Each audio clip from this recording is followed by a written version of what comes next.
da da da da da bop bop bop bop bop ba da. I think you wanted you to do the Scooby Doo song. That was the Scooby Doo. That's the beginning, the early.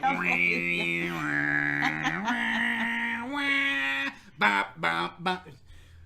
We clearly have different ideas of what Scooby Doo entails. Hey everyone, welcome to Disorganized Play. I'm Tom Lommel. This is my show. God damn it. And I get to talk about the version of Scooby-Doo that I love best, because this show is about me. Havana Mahoney's here, too. She's going to try and change that. Scooby-Doo remix. Hi, guys. How's it going? Thanks for being here. My dog is here, but we don't have a Mooper Cam set up today. I'm sorry. Mooper Cam. We do have French Fry Cam. Not Cam. We have French Fry delivery system in progress. Ooh. So enjoy. Thank you, everyone, for joining us. So normally on Disorganized Play on Thursdays, we do a recap of last night's game. Havana obviously is a player there. I talk about what happened, what worked, what didn't work. We are going to forego that because, as you should well know by now, if you're not already informed, you should be. This weekend, we're doing an Extra Life charity marathon starting Friday night at 8 p.m. Pacific and going for a full 24 hours, ending with a big costume contest. Ooh. Do you have a costume? Do you know what? Nope. Okay. Neither do I. Nope. Sure don't. Neither do I. I don't think I'll be there for the costume Is it right before my game? No, it's like way after. Then definitely not. Like, I will be unconscious. 6 to 8 on Saturday. Oh, okay. Yeah. Right? Am I right about that, Don? At 6 to 8 p.m. is like costumes and games and trivia and giveaways and all that sort of stuff. So if you enter, do we have a link in the chat for this? If you donate to our Extra Life team page, and you start getting entered in our giveaways and things. You gotta donate during the marathon. Oh, during the marathon you have to donate.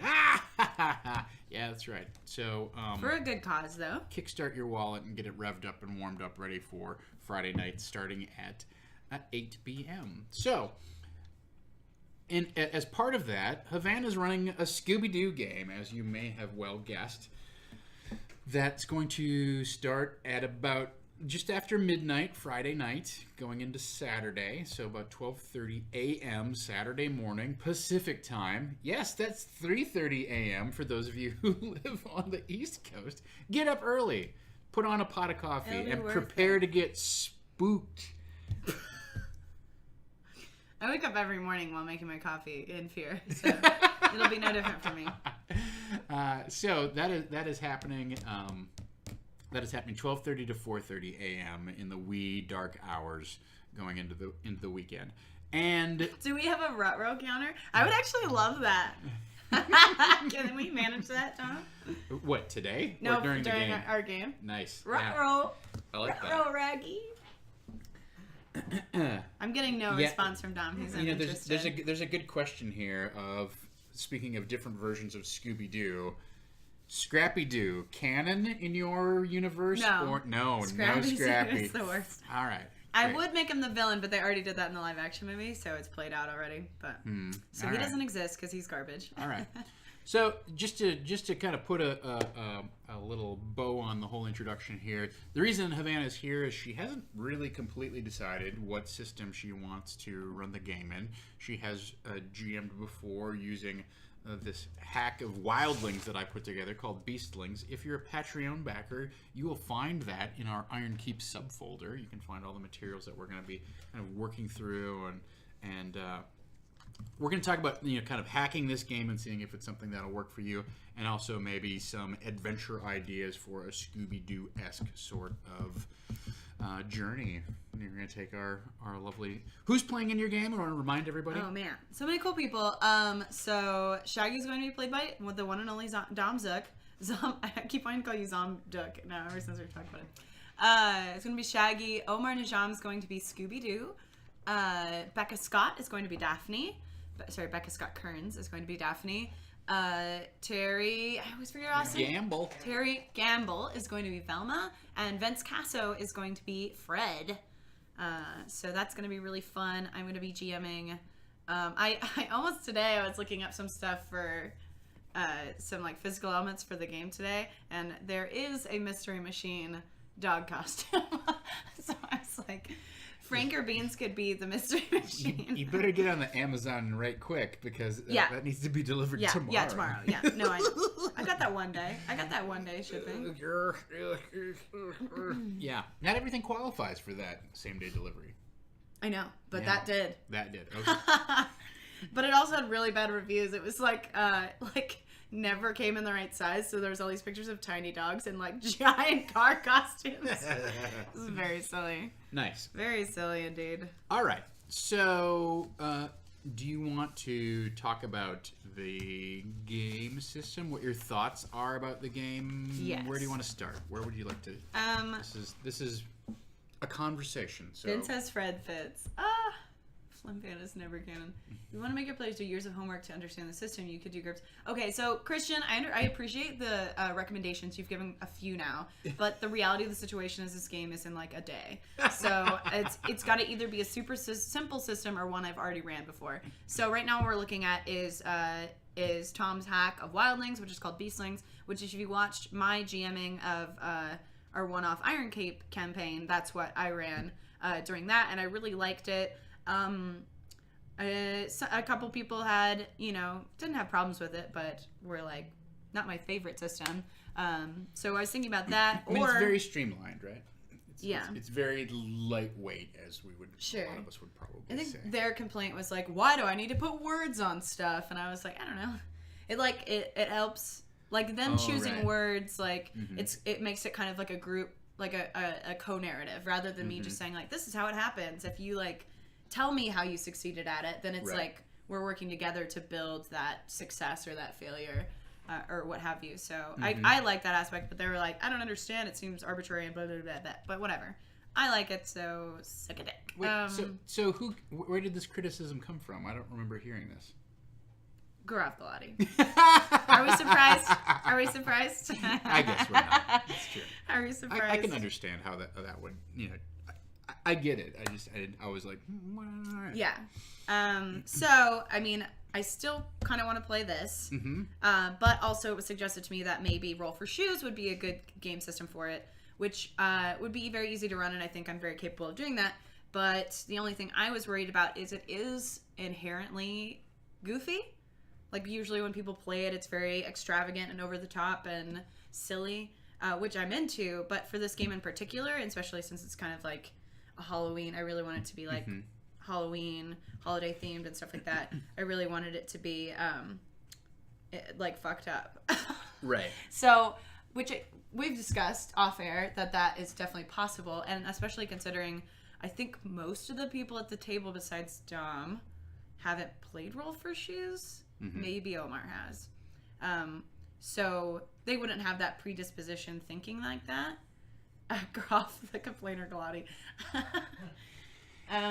So yeah. So give me an axe raises an interesting question here that's sort of related to what you were just talking about, and I think we need to explore before we go too much further into any of our discussion here, which is there's Scooby Doo goofy spooky, and then you pull the rubber mask off. Oh, it's Old Man Jenkins the whole time, right? So there's that end of which they kind of like, that kind of can get heightened and whatnot. And if you go for a Roll for Shoes kind of way, it can get certainly like off the beaten path in terms of goofiness, right? But the other extreme of that would be sort of a Lovecraftian Call of Cthulhu descent into nightmare. Everybody becomes gradually more and more insane, etc., etc., etc. Now, if we assume that those are kind of the two ends of the spectrum, where do you want this game to go? Because I get the impression that you don't want it to just be a goofy cartoon game that happens at 1 o'clock in the morning. Do you want it to be more of like grim kind of eventual like acceptance and futility? Or do you want it to be a little more like, well, people might go nuts, but maybe they just develop some sort of weird insanity where they start painting their body in weird colors or something. Yeah, I mean, kind of the goal was for me to use like the tropes and even like specific episodes from like the original cartoon show in the 70s, but make it real. So I brought some examples. One of the ones I was really looking at, there's an episode called a gaggle of galloping ghosts, and they show up to this castle. And they stop to get their fortunes told by a gypsy, which I love. So obviously in the show, that's like someone trying to trick them into like doing a thing. But like in my game, that would be like a real gypsy with real, mystical powers and like so something. In the episode, like they just show up and she's like, "Don't go there," but then obviously says a bunch of stuff to like, it's reverse like psychology. It's a real estate scam at the end of it. Exactly. Or something like that, right? But instead of that, having like an actual seance occur, like a very terrifying tarot reading, or something much more real and something much more terrifying than just like a weird old lady who's just like, I'll get him. So ghosts and monsters and magic is real in the game that you want to run. It's an actual thing. It's never just there's tripwires and we rig up. But I do want to entertain the idea that that's their history.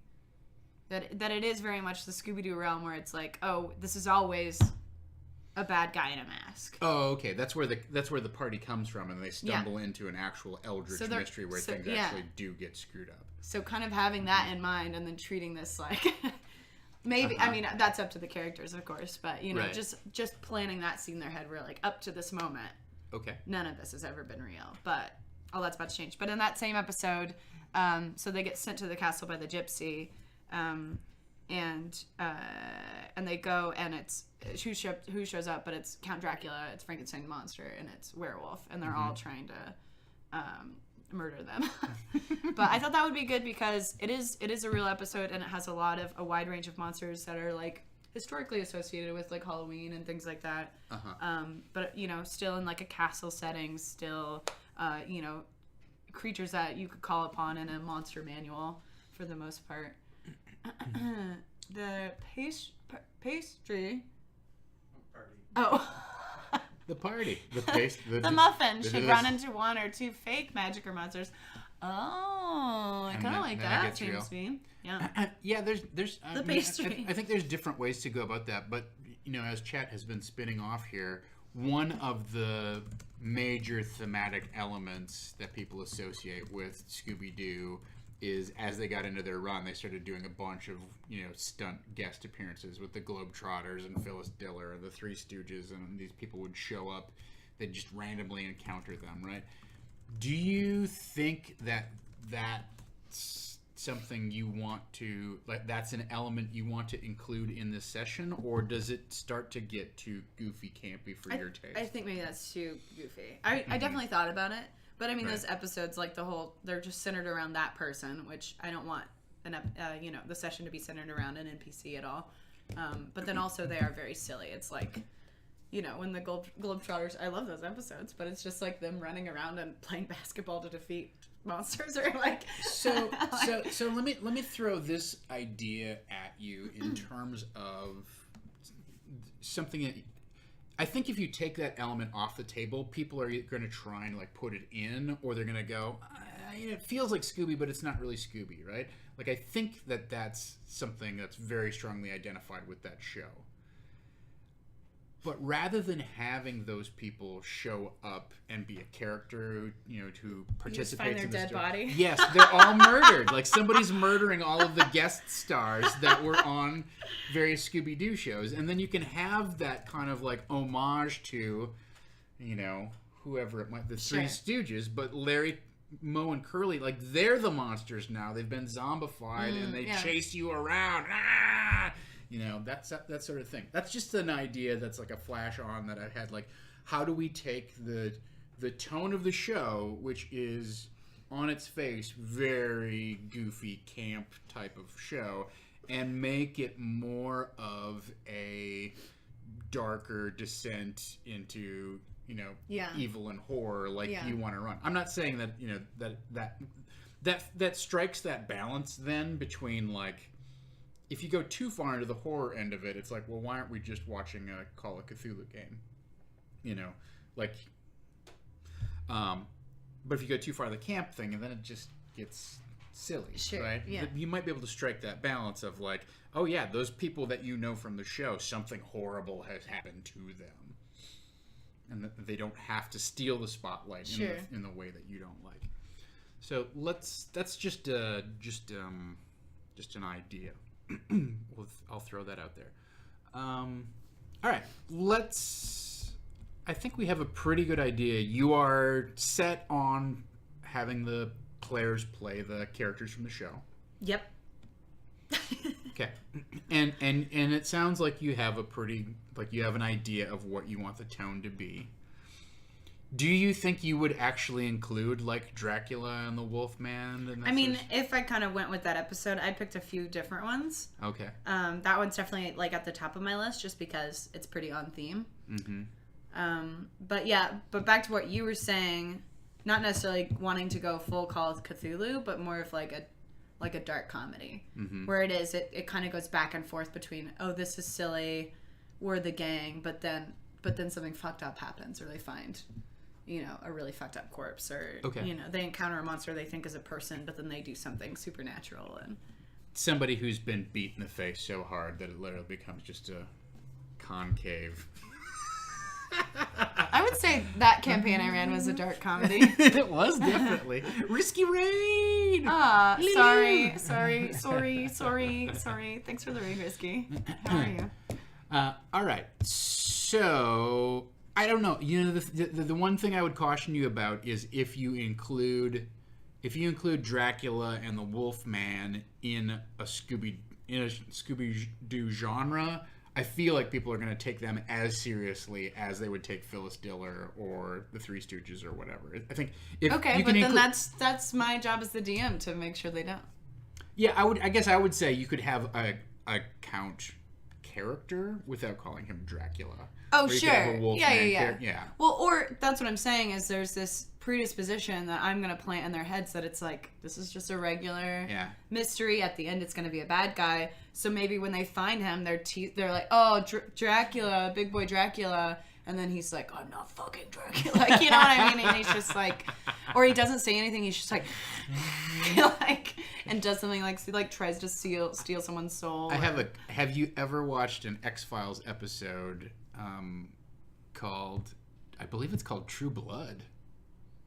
There's an X-Files. I've seen every X-Files episode twice. So I probably seen there's a great X-Files episode where it starts with Mulder stabbing a vampire with a stake. He kills a vampire with a stake, and Scully is chasing along behind him and finally catches up to him. And she's like, Mulder, what are you doing? And he's like, he's a vampire. He tried to kill me. Bad blood. Yeah, bad blood, right. Not true blood. Bad blood. And she goes, he's a vampire? And she taps on his little fanged teeth, and they just fall off because they're fake vampire teeth. Which were sardonically labeled funny things. It's a really great episode where they play that, like, are they a vampire? Are they not a vampire? That's the whole show. Yeah. That's the whole Well, no, but this is specifically it's a comedy episode. Sure. Though. Like, it is not meant, it's not one of their canon mythos episodes or any of that kind of stuff. And it is very funny in terms of, just from a storytelling angle, Scully tells her version of the story, and it's very straight and staid and da-da-da. Yeah. We kind of get the baseline. And then Mulder tells his version of the story, and everything's just the same but slightly different, so we get his perspective. It's very funny that way, and then they go and find out that the town actually is filled with vampires. Yeah. I would use that episode maybe as inspiration for, like, tonally kind of maybe where you want to go, or how you want to incorporate that that flip between, they're fake, they're real, they're fake, they're real. I would make a little note of, like, to rewatch that episode. Number one, it's a fantastic episode. Number two, it does do a good job of striking that balance between this is funny and this is menacing. So think about that. All right. So I think we have an idea of the where... Fluke Man. No, I fucking hate the Fluke Man so much. The worst episode is, what's it called? It's called Homecoming, I think. Is that the one with the woman under the bed or whatever? On the skateboard. No, I've not seen that one. You're right. I should just make this session about that, because that's the most... It's given me nightmares for so many years. Like, since I was, 15. Yeah, they definitely, had some creepoid... And that was real. I mean, none of them were, It wasn't a hoax. They were just so inbred that Yeah. they've become monsters. Home. Oh, God, that's even creepier, DJ. No, thank you. No, thank you. But yeah, that's definitely the vibe. That's what I'm trying to talk about, is that vibe where it is kind of going back and forth, and they have a predisposition to think that it's not real, but that things happen and they think it is real, but then something else happens and it doesn't seem real. But I think at the end of the day, definitely is real. Yeah. Or at least a portion of it is. And I think that's a smart approach to take. It gets a little tricky if you get too deep into it, if you keep kind of like pulling the players in and out of what they perceive as real or not. Eventually they kind of get frustrated and they go, well, which is I don't trust anything that you're saying, and now I can't be invested in what's going on. Great. Yeah. Leave. Get out. Game over. It's 3:30 in the morning. Wander down Lancashire Boulevard and go find yourself something to drink. Yeah. So, I'm trying to think who the writer on Bad Blood was. I think it's Darren Morgan. All of his episodes in the X-Files. Luke Wilson's in that episode. Oh yeah, he's amazing in that episode. Yeah. He had big buck teeth. I don't remember. He had a slate over bite. Written by Vince Gilligan. Vince Gilligan. Yeah. Yeah. Directed by Cliff Biola. Yeah. All right. So let's talk a little bit about Beastlings and how it might apply and how we might change it and what we might do to help facilitate. Do we want to talk about what system? Oh, do you want to talk about other systems? Do you want to? Well, we started talking about it, and then we just talked about Scooby Doo for like half an hour. Yeah. Well, you introduced the topic. You said she hasn't chosen which system she wants to play. Yeah. What system? Beastlings what system do you want to play? Well, that's why I'm fucking here, Tom. God damn it. God damn it. Why did I come here? Yay. Not all of us live 2 minutes away. Wow. Okay. Here's Tom's home address. Here's the great thing is that Dom just lives in the studio. That's why we got a couch. Got the couch. Got this table. This table fits a mattress perfectly tonight. So, I guess my question is, what do you want this... What's important to you with this system? Like, do you want it... Do you want to be able to improvise very easily? Do you want it to be...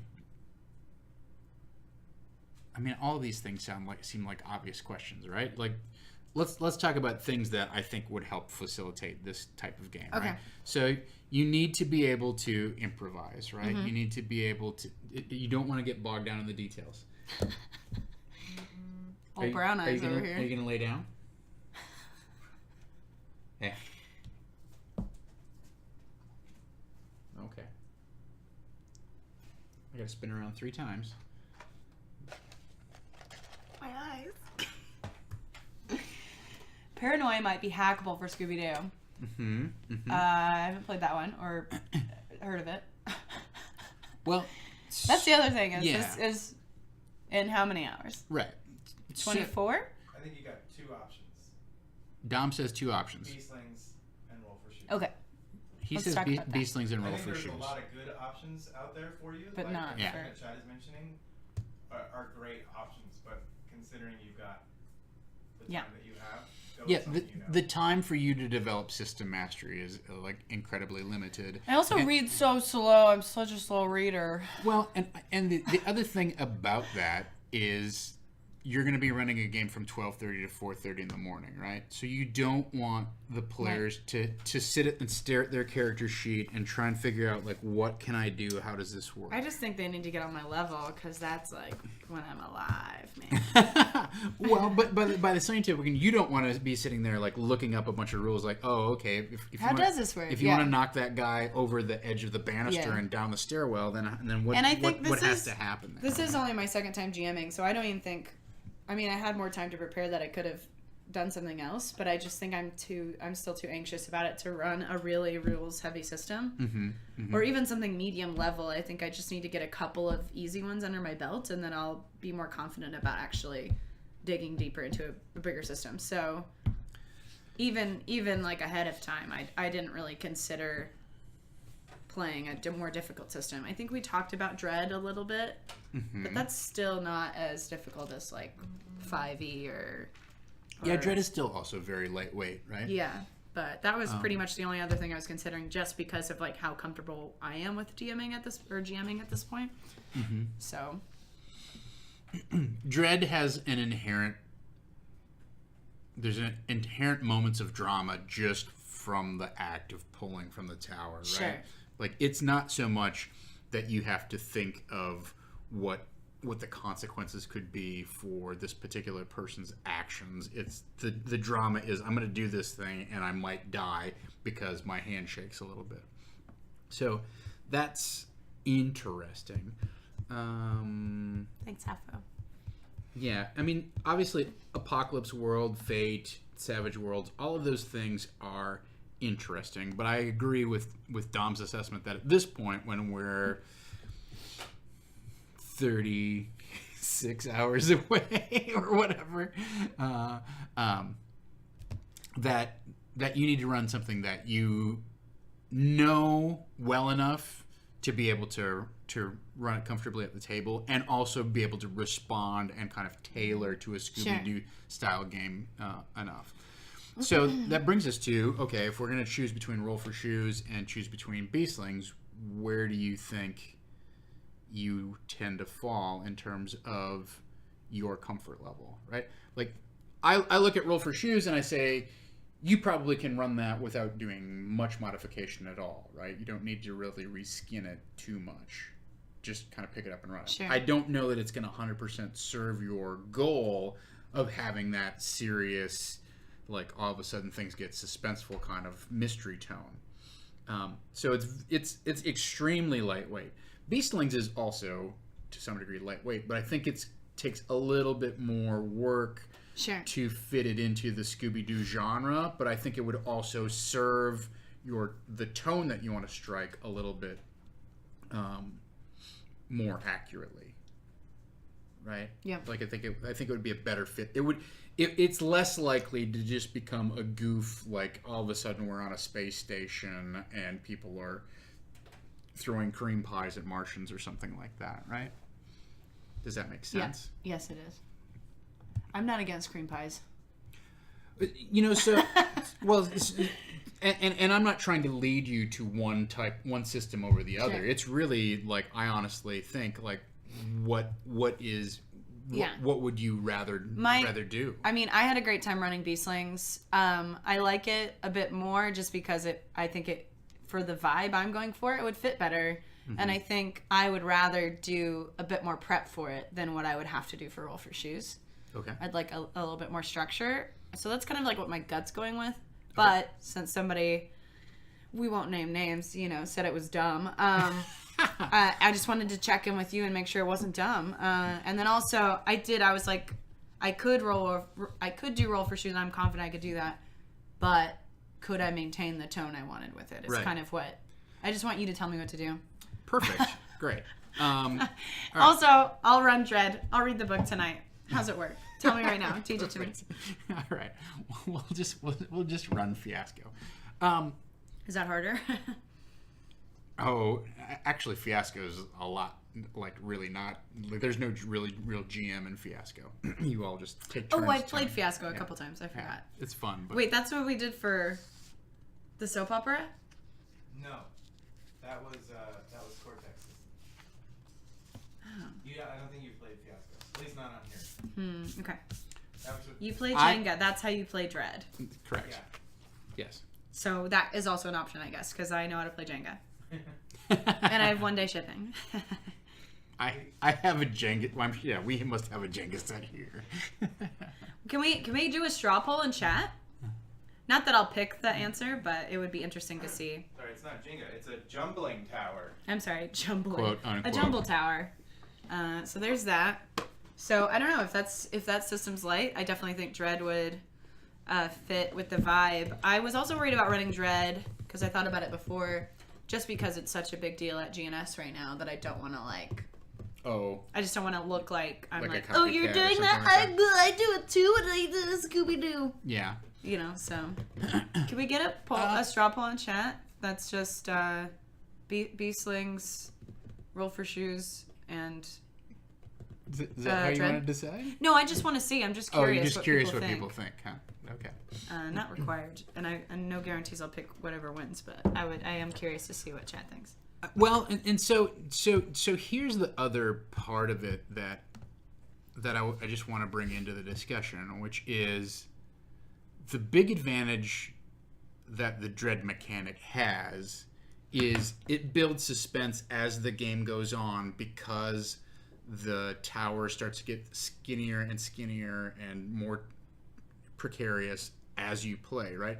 And so it inherently builds just physically that tension of, oh, shit, this is going to be the pull that kills somebody. That's fine. We don't have to just run dread. Like, I have taken games like basically tabletop war games and put a Jenga tower into them and said, oh, okay, well, you want to recharge some of your powers, you want to, fire the cannons on your laser tank again, or your hover tank or whatever. Sure. Guess what? You need to do a pull in order to recharge that thing. And then as the game would go around the table, it's like, well, if you knock the thing over, you're dead, right? And you've taken X number of points of damage. You need to do a pull if you want to heal that. So we can take the Jenga tower mechanic and put it into Roll for Shoes, or put it into Beastlings if we want to use that. The point that I want to make is, I think for the tone that you're looking for, you want to have either some sort of stat or some sort of mechanism that makes the player's actions more risky and or fragile, or makes their perception less trustworthy. Sure. Right? Like, that, to me, those are the core elements of this Descent into Madness style game, of where you get into the horrors, like, you get hyped up, you get paranoid, you don't know who to trust, you don't know if that's really real, you don't know what's behind that door, you try to hit it, with the fire axe, and the axe either just plain goes through it, or you drop the axe. It's really a loss of confidence in what you perceive and your ability to reason, and also a loss of competence, right? Like, over the course of a horror story, it's those two things paired together. I don't trust what I'm seeing. I don't trust the people around me, and I'm running from everything because I can't trust. Like, I can't trust myself to be able to overcome this thing that I'm facing, right? And so I think in order to keep that tone, the horror movie style tone, you need to have something where maybe the characters start off as competent, but as they journey through the adventure, they get less and less competent, or their ability to do things starts to become kind of swingy, right? It starts to become variable. Does that make sense? Yeah, but which system are you talking about? Well, I'm honestly, I'm talking about any of the systems that we use. Like, if you were to use Roll for Shoes, you'd want something where, even though they get more powerful as they start making their rolls, at some point there's got to be some sort of sanity mechanic or something that injects that idea of, I don't trust what I'm seeing, I have to get out of here. The fear, paranoia, sure, etc. And whether that's in Roll for Shoes, or it's something you bolt onto Beastlings, or it's something that you put into Dread, like, I think it needs to be an element, even though it's not necessarily overtly an element in Beastlings. It's not at all an element in Roll for Shoes. Yeah. Like, I feel, personally myself, I feel most comfortable today talking about Beastlings and how I would change it and what we would do to run that. But that doesn't mean that that's the right choice for you. That's something you have to decide. Well, chat thinks Beastlings too. Okay. All right. 50%. 50%. Roll for Dread. How it works, right? So we'll talk about the basic mechanics, which is, if you roll a 3 or less, something bad happens. If you roll a 4, 5, or 6, you get to choose one of the outcome words. If you roll a 7, 8, or 9, you get to choose 2 of the outcome words. And if you roll a 10 or higher, you get to choose 3 outcome words. So the basic mechanic here at Beastlings is there are 10 different adverbs that describe how you're doing something. So I am going to kick in the door, and then I might roll and say, I'm going to kick in the door boldly and precisely. I don't really want to bash the lock open, but leave the door somewhat functional. I'm going to kick in the door forcefully and impressively. I want to make an entrance, right? So that's how actions are adjudicated. Is you get to pick words that describe how you do this thing, and then you have a die for your abilities that indicates how successful or what your odds of success are, right? So at the low end, you might have a D4 or a D6, and a good 75 to 50% of the time, you'll fail at whatever you're doing. Something bad will happen. At the high end, you might have a D8, a D10, or maybe even a D12, and you have a really good chance of something good happening. So that's the basic mechanic, right? And then the stats aren't really divided into... In Beastlings, I've tried to map them to the various skills that you might have in a 5e D&D game, but they also have a little bit of an abstract qualifier to them, right? So for instance, the Minotaur, that ability is tied to tracking and hunting, which are very clearly D&D 5e skills, right? But also there's a thing called Embrace Danger. What does that mean? Well, it's deliberately vague so that there's room for you and the players to interpret what's going on, right? So there aren't hard and fast stats per se. But that's the basics of the system. That's a very simplistic explanation of it, but it's not a very complicated system. What I would suggest to you is, for a Scooby Doo game, first of all, we kind of erase these stats, these categories, right? We would write our own. I would also consider erasing these 10 words, because these are all very on genre for a fantasy world. Sure. We're kids out in the snow hunting a monster, but they're not very on genre for a Scooby Doo game.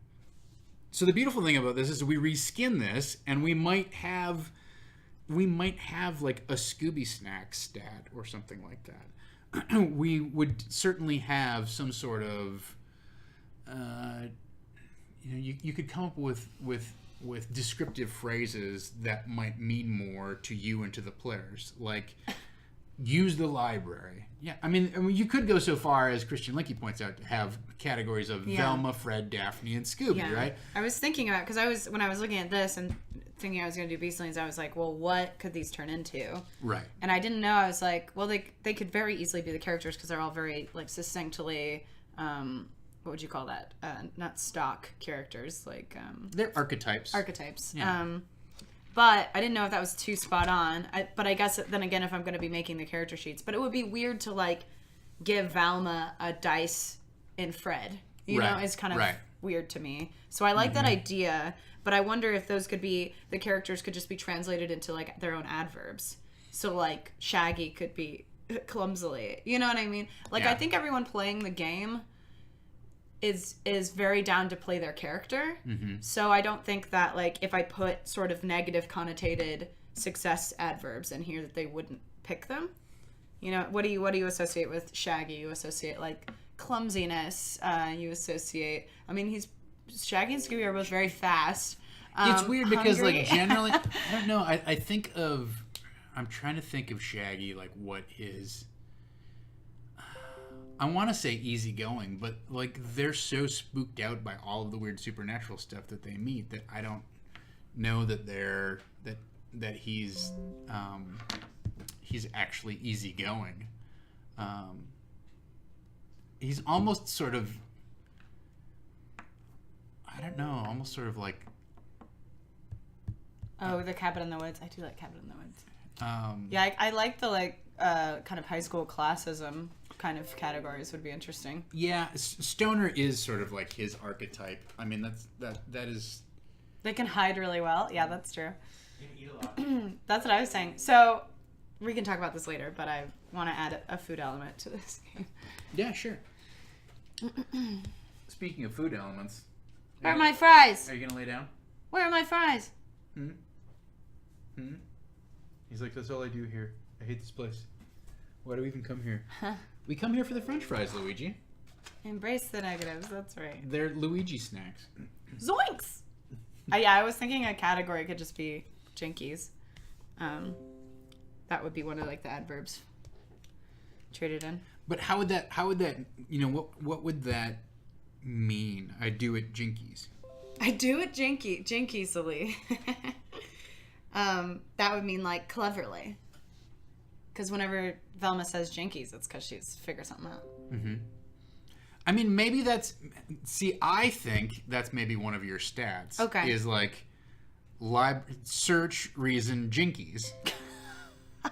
Yeah. You know what I mean? Mm-hmm. But, I mean, that's... Yeah, jinkies is smartness, as Christian Linky points out. So some of this stuff I think you could lift, but I would definitely... There's a couple things to consider with this character sheet, right? One is that 9 is a lot of categories. Like we could in the original Beastlings, I think there's only like 7 or something like that, or maybe even just 6.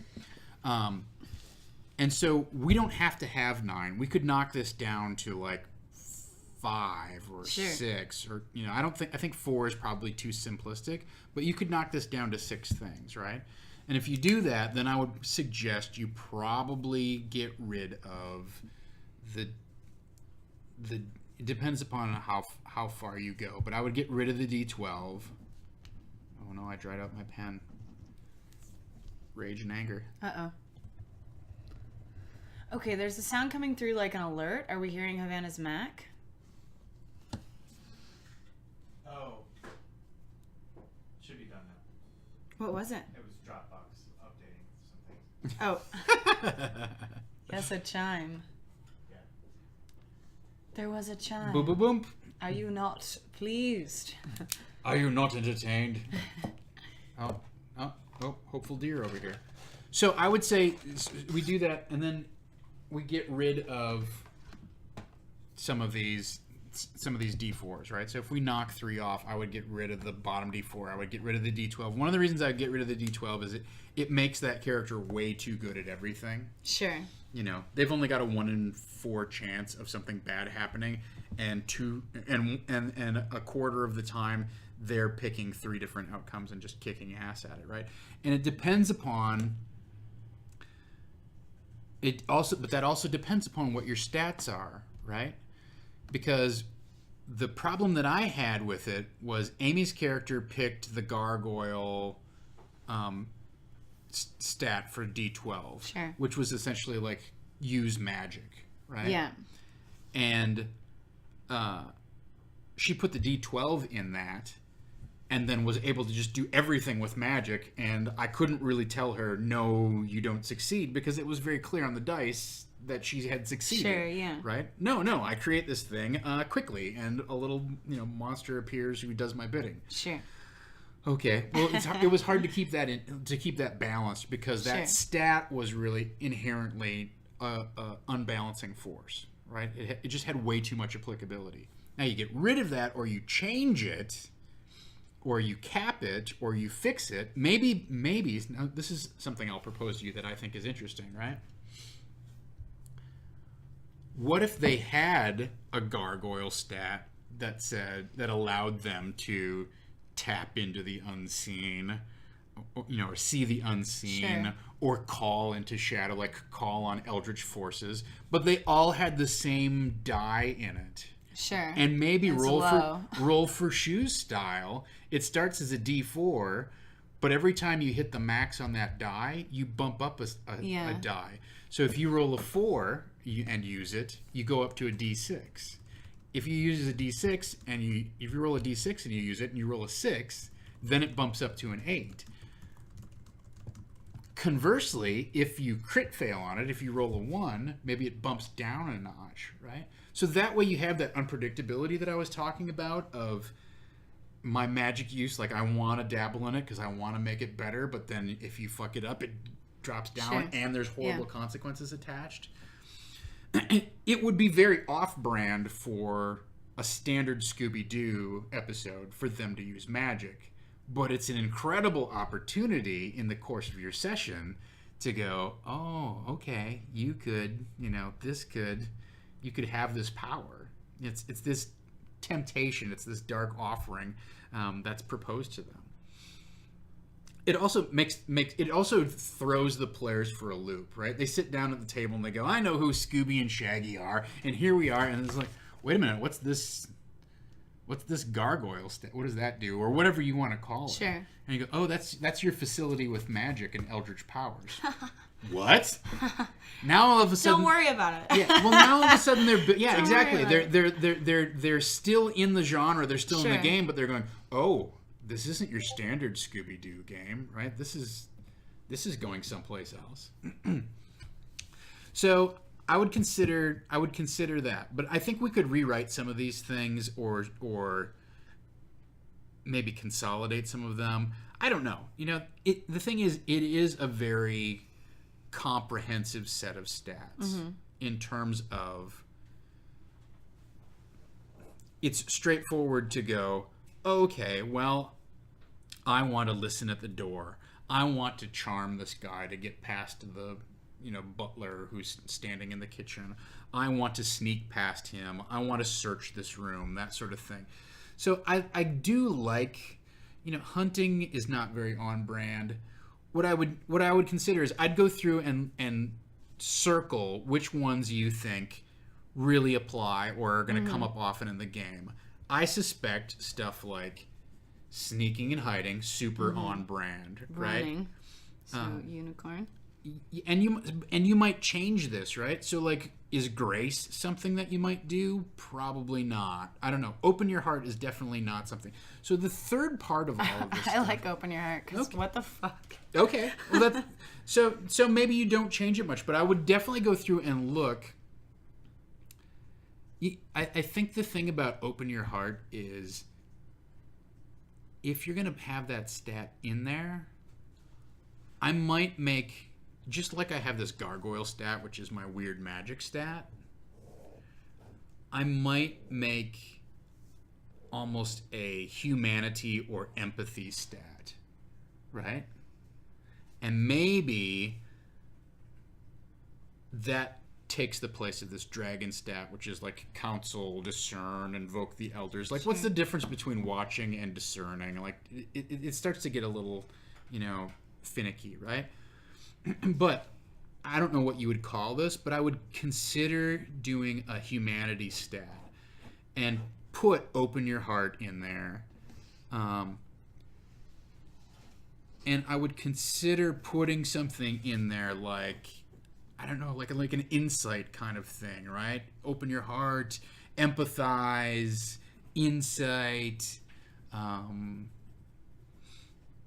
Those are the things that I would put in there. But Sleuthing. yeah, and I think you might want to rebrand some of these things to be more of a Scooby-Doo type of feel, right? You might change swiftness to just run away. I think it deserves a little bit of like a refresh so that it has a little bit of the whimsy of Scooby-Doo, right? But if you put in these two kind of like heavier stats of this weird, embrace the gargoyle kind of thing, or this, which that throws them off. Why do I have access to dark powers? Well, we're going to find out tonight. Sure. And then secondly, this humanity stat, I don't know what you call it. You could just stick with it as unicorn, right? But this humanity stat is a measure of their stability in the midst of the horror, their ability to retain their humanity in the midst of all of the weird stuff that's going on. And this is a stat that you could use to increase that, like, okay, well, you now lose a die of humanity. It goes down a step.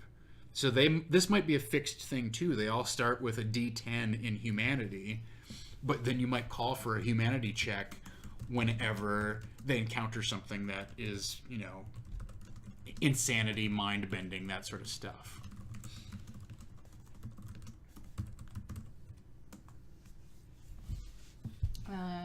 Thomas says maybe you could have an all-out bubblegum style mechanic, but with Scooby snacks based on character canon, i.e. Shaggy high stealth, low strength, Fred high strength, low wisdom, Velma high wisdom, low perception. My glasses. Yeah. So James V. He's connected here. Maybe I'm trying to express a little more elegant fashion that your humanity or your sanity is your ability to resist the horrors around you, and as you encounter the supernatural stuff, it goes down. Well, then maybe that's the D12. And down and down. Maybe that's everybody's D12. Sure. And then you lose a die every time you fail one of those. I mean, or it goes down a step. It gets harder and harder to resist. Remember, though, that once you get down to D6, like half the time, you just go start raving mad. The other question that naturally follows from that is, what happens when I get to a D4? Do I then I have to lose one? If I get to a D4 and I fail another check of my humanity, whatever that is, am I now so insane that I just blubber in the corner and I'm out of the game? Is there some sort of recourse, or what's the consequence when you hit the very bottom? Maybe I have a different character sheet.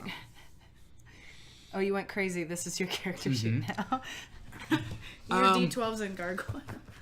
So I will throw a curveball at you here, because you said something that I find interesting. Evil Hat just released a new Fate World called Straw Boss, and you have a little demon familiar thing that you have bound to yourself. Sure. And so your job is to get your demon familiar to do stuff for you that you can't, because you're just a human, but it's a demon, right?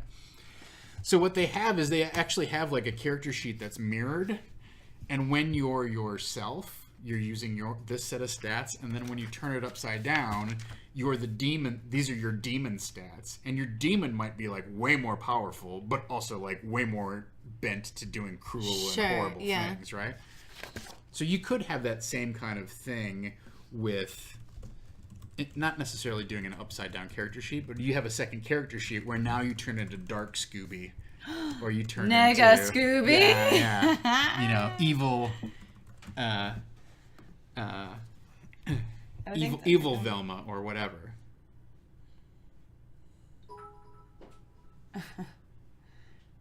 Yeah, that is also very on brand for a Scooby Doo style of adventure. Is they freak out, they run away, they essentially kind of go catatonic, and they're removed from the action for a couple scenes, and then Fred and Velma show up, or Daphne, and talks them back down off of their...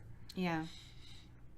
Now, you might want to think about, there might be a way for, somebody to use their humanity to talk somebody down out of horror and build up their humanity, right? Essentially a healing power.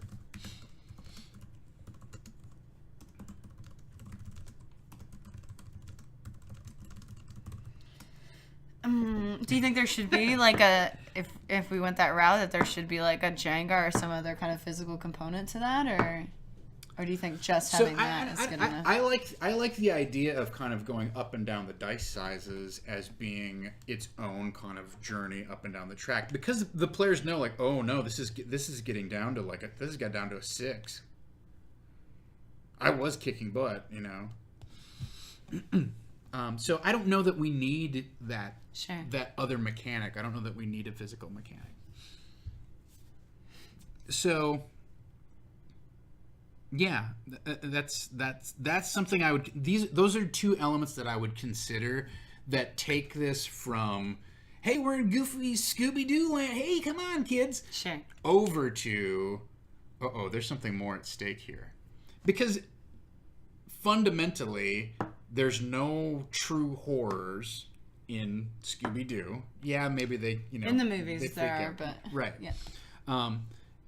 But secondly, there's really no fundamental lesson about humanity in Scooby Doo, right? Like, that's the part where it's just a cartoon and nobody's truly vulnerable, nobody's truly threatened by what happens, and there are really no true consequences at the end of an episode except that the bad guy goes to jail, which is, I mean, it's aimed at kids, so I get why they don't have heavy themes like that. But you add these two things in, and now it moves it along the spectrum of where you want to go without necessarily just throwing it into bleak horror. Sure, yeah. I like it. I'm into it. So if you're cool with that, I would take some time to think about these stats, rename them. I would really try and find a way that, like I said, Beastlings is very much of I wrote this thing up to be the session 0 for a D&D campaign. So things map very closely to D&D, and they have a fantasy flavor to them.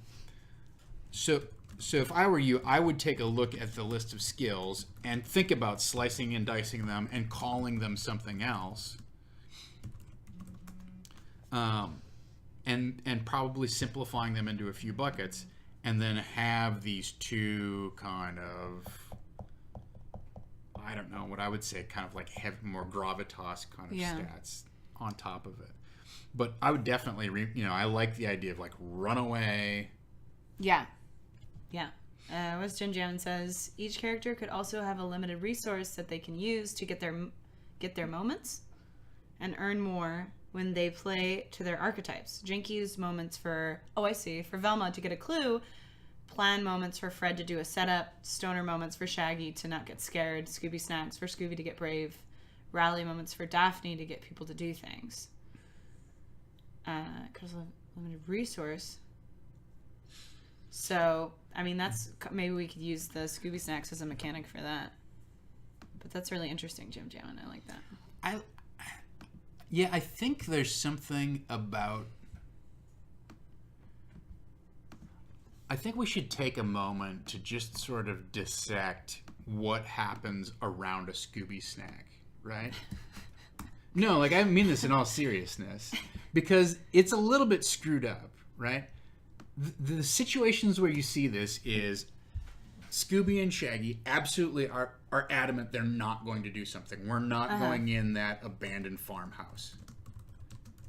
So they're roadblocking the plot. And then there's this weird bargaining thing that happens where they go into kind of this, it's always the same little auction. Will you do it for a Scooby snack? Will you do it for 2 Scooby snacks?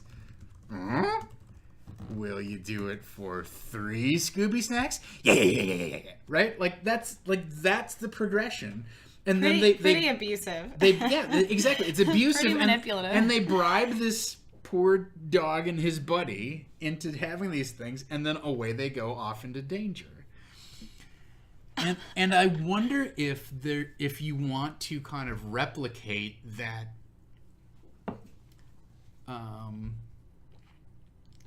that experience somehow in your game mechanics, or introduce a game mechanic that has this sort of like, I don't know, weird kind of like almost I'm not doing it and you're gonna make me beg you for treats in order to acquiesce to what you want to do. But I did, because of that, I did really want to use it as a mechanic, but I didn't know if it should be an in-game mechanic or if it should be, are we doing like unlockables during the 24-hour? Yeah.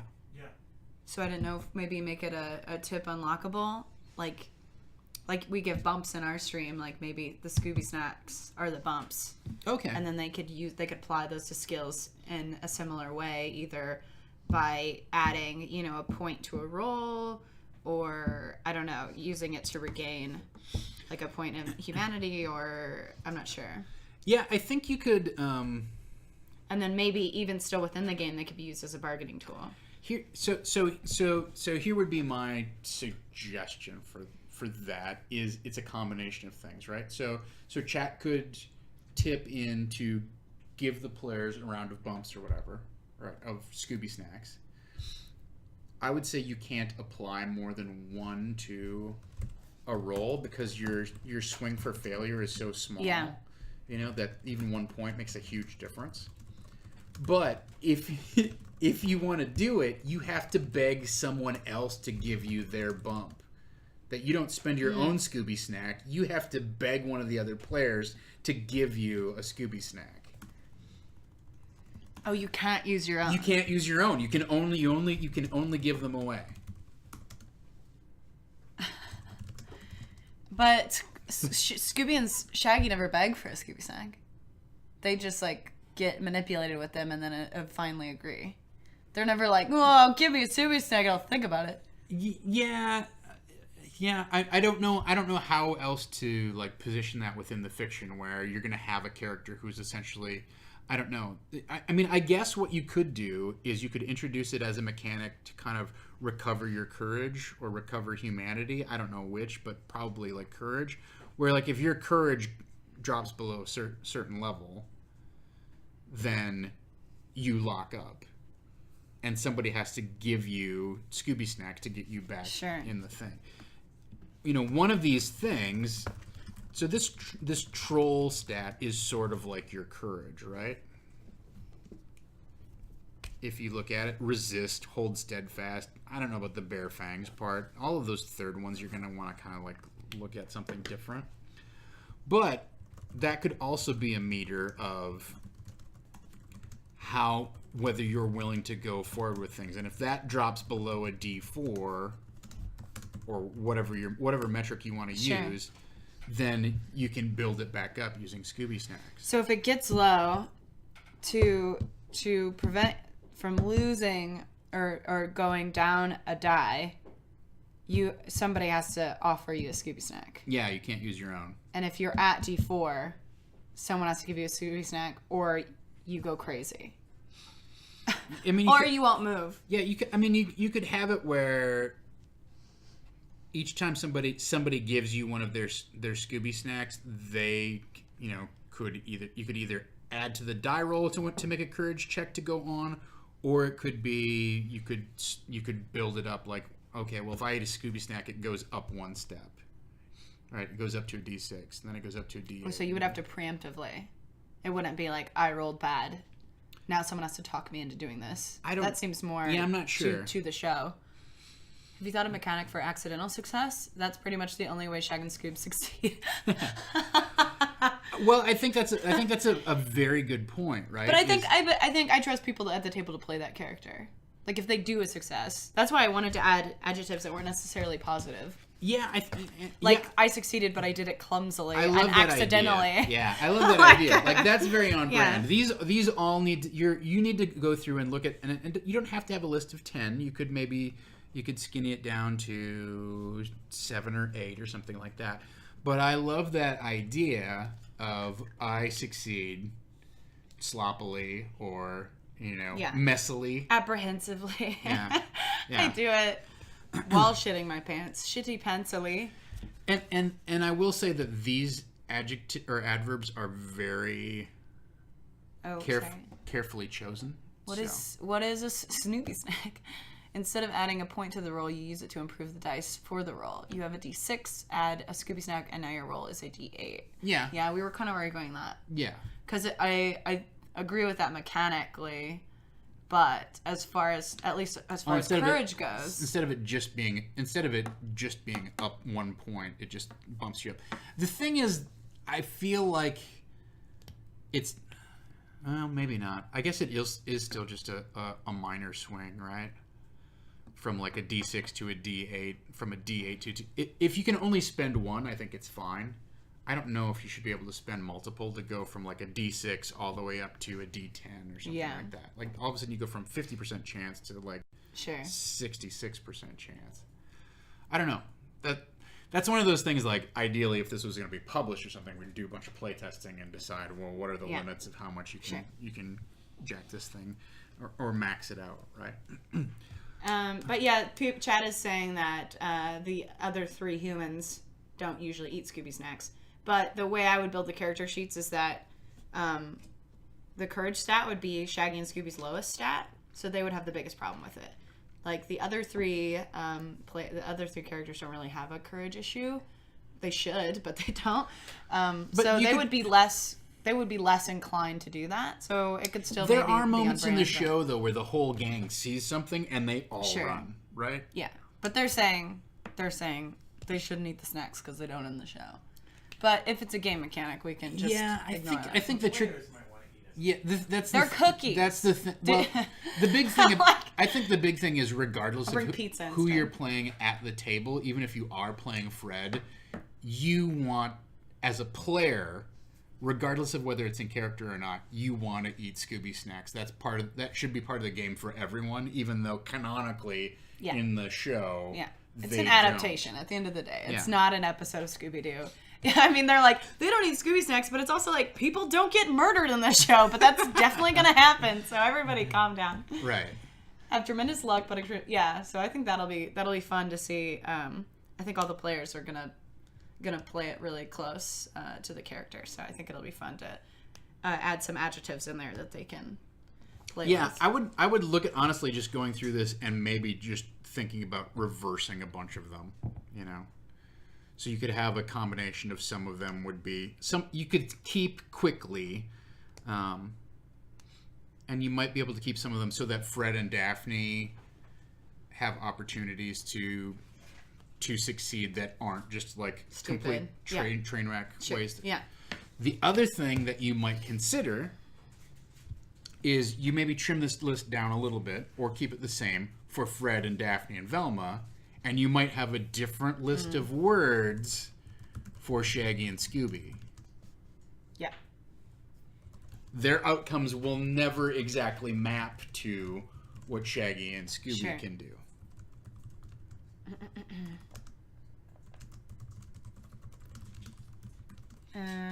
Special adjectives. Okay, so before we run out of time, because I have to leave in like 20 minutes, but I wanted to pitch to you because I had a really fun time in the Iron Cube game doing that kind of like mini game of like building the God's Eyes and stuff like that. That was really fun. I liked having that. So I was thinking of other ways we could kind of add that mechanic into this one. Mm-hmm. And so based on like the kind of the episodes I've picked out, most of them are in like a castle or some sort of like large mansion where there would be like a kitchen. And in most episodes of Scooby Doo, like at some point they run through the kitchen and they're completely halted and have to make like the world's best sandwich or something. Uh-huh. So I was looking up and there is a game called Slamwich. And it's just a really fast-paced card game that's just about like building sandwiches, but then like it's up to 6 players and then there's a winner at the end. So I was thinking about one day shipping this so we could play it like at the top of the game when things are still a little bit silly and not serious.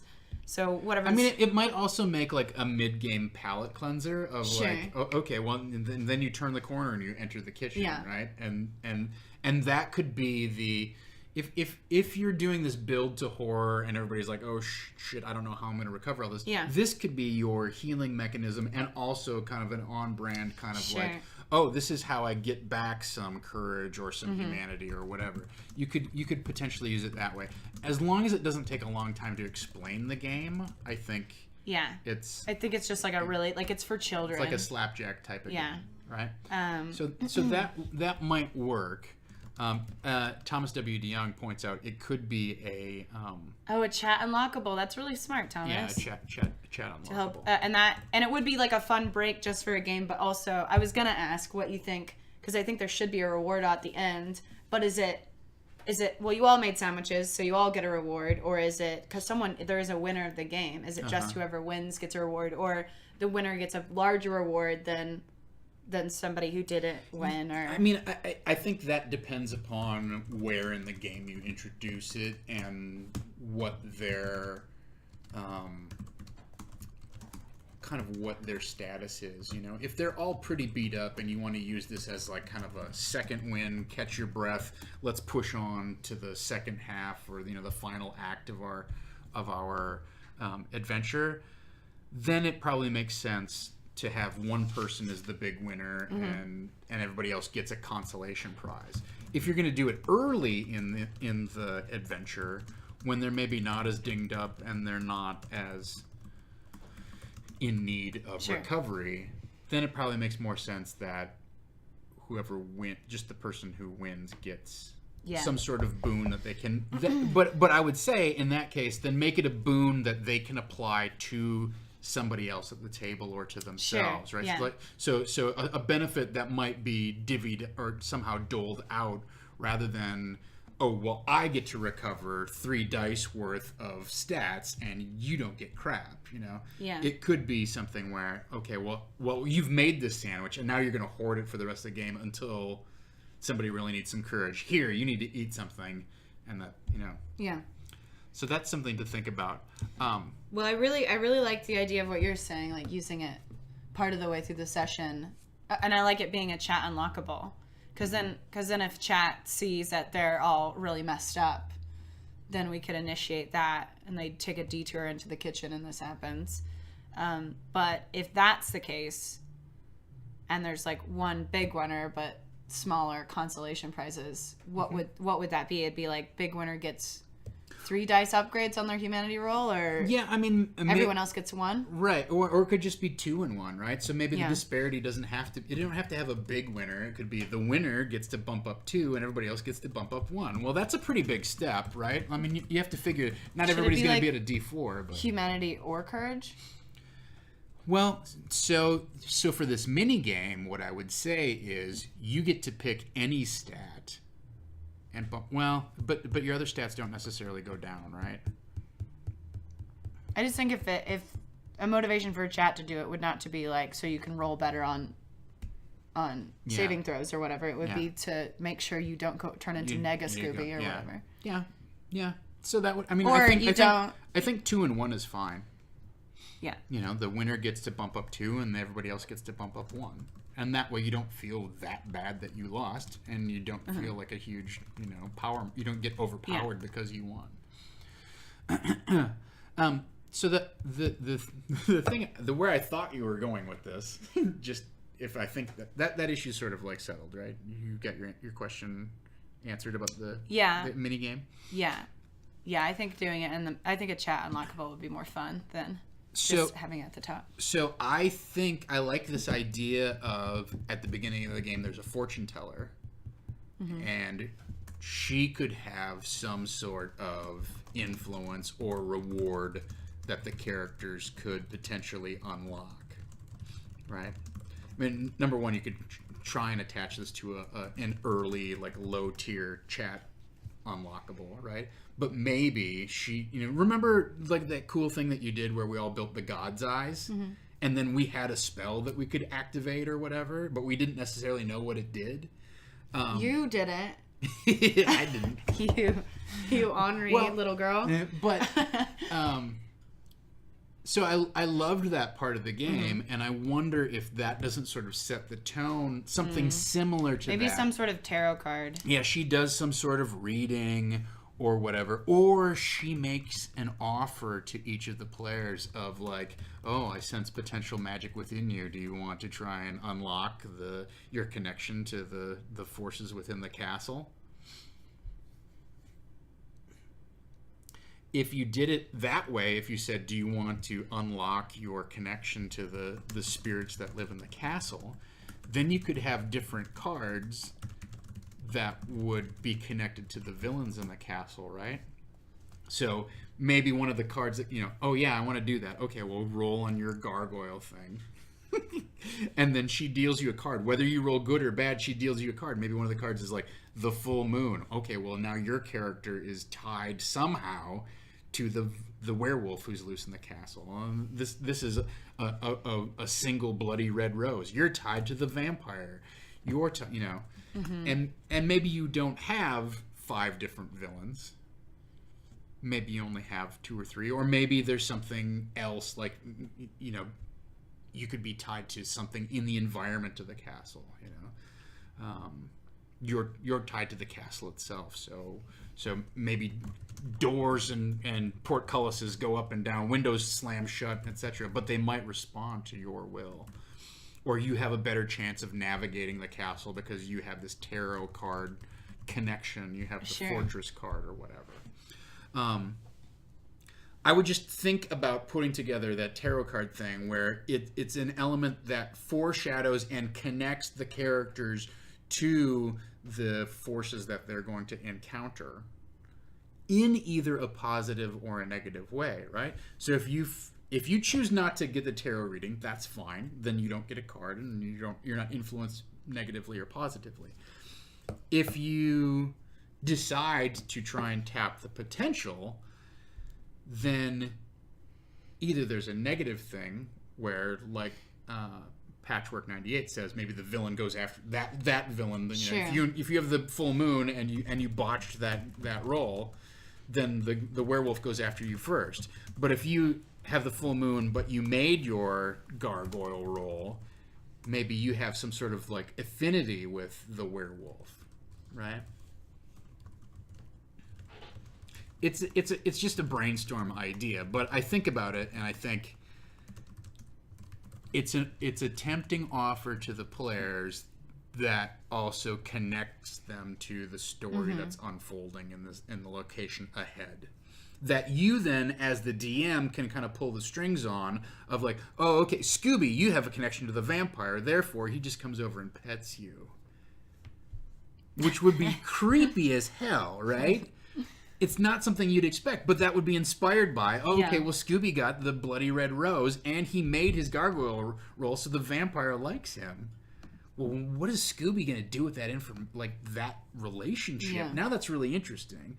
And conversely, if he got it and he botched his gargoyle roll, the vampire's after you. He ignores everyone else, comes straight for you. Okay, well, now Scooby's freaked the fuck out.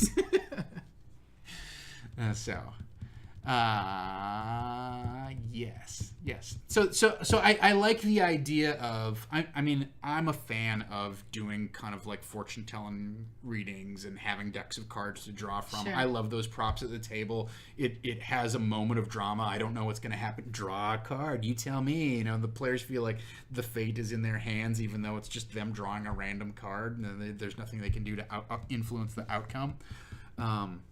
I don't know if they're all going to start with a D4 in Gargoyle. It's very tough. Like, bad things are going to happen a lot, right? Sure.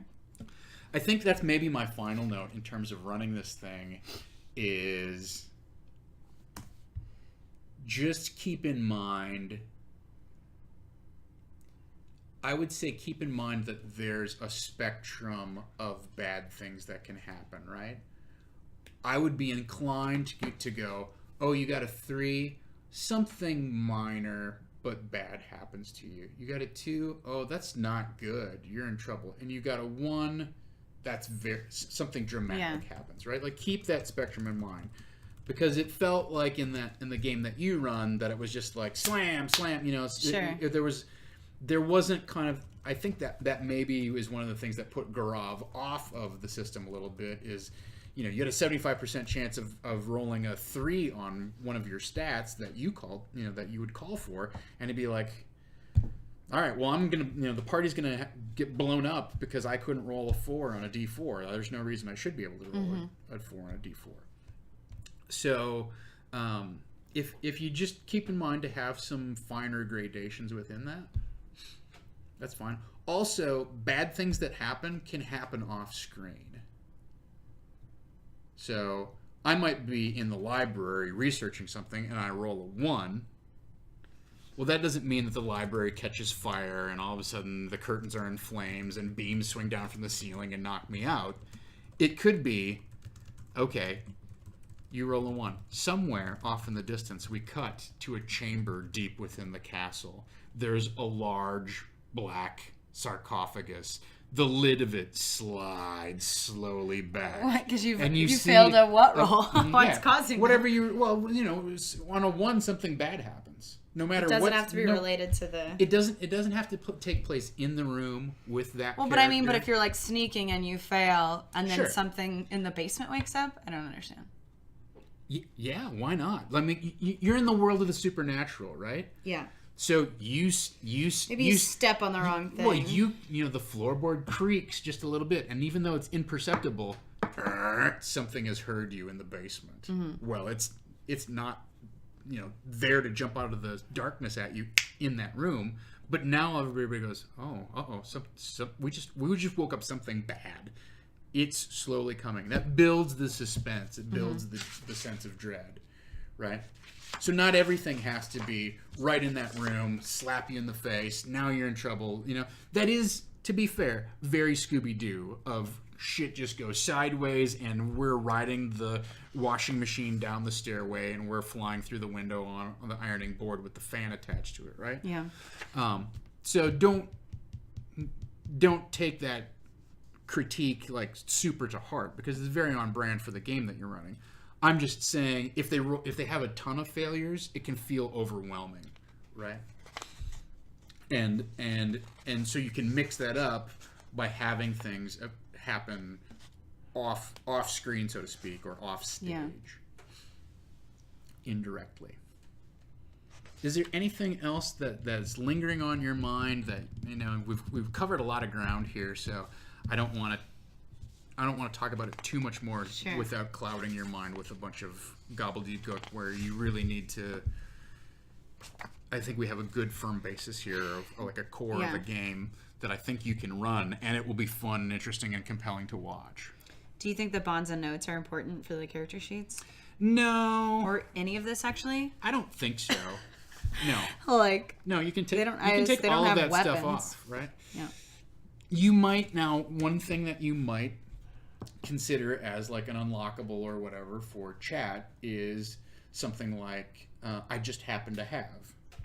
So you might have some sort of donation where you can unlock, you know, okay, Shaggy, you're now awarded, you just happen to have. And whenever you need to call for it, when you think of something, I just happen to have a screwdriver that's a Phillips head that'll open that, you know, that'll open the screws on that cabinet or whatever. Like you could give them something that would allow them to equip themselves spontaneously in the moment, as opposed to having to go. Admittedly, Shaggy and Scooby and the gang never have anything, right? They don't ever have any equipment. Yeah. But I don't know that that's necessarily fun in a role-playing session where sometimes you need tools in order to overcome a problem. So you could have either a donation or an unlockable tier where they can essentially create one piece of equipment that they get to use that's disposable and it's good for one scene and then it goes away. Or it's harmless and they can use it for the rest of the time. Sure. Like you can't go, well, I just happen to have a machine gun and then you walk through the castle with a machine gun the whole time. To be fair, if you're dealing with supernatural forces, who gives a crap if you've got a machine gun? Ghosts don't, you know, you can't shoot a ghost with bullets. Luck rolls all around. Right. That sort of thing too. Yeah. Let chat buy a clue. That could be fun. Depends upon how much of a mystery. It sounds to me like you're setting up more of like a supernatural haunting exploration game, as opposed to you have to figure out who murdered the Burgomeister. The or whatever. Globetrotters. Yeah, who murdered the Globetrotters? Although, like I said, that's a great element. Is these people keep turning up dead, and you need to do. Yeah, I think in the episode we're kind of talking about is they accidentally show up to the castle, and then it ends up being a mystery. It's not like something no one hired them to be there, you know. Right. I do have to agree with James V. observation that there is always a big scene at the episode where they kit bash a trap for the ghost. Sure. Yeah. And they improvise what it is. I think you might want to consider figuring out a way to build that into the structure of your game. Of okay, well now we've entered the let's make a trap phase. Let's make a trap. And in that case, you might need to write up a description of a room that has a bunch of stuff in it that they can then assemble however they want. Sure. You know, I mean, that's the classic trap: is they take the washing machine and the ironing board and the fan and the sheet, and they make and the dish and the laundry detergent, and they grease the steps, and the thing knocks the guy down, and it's supposed to do this, and then it works differently, right? Don't give Dom any ideas.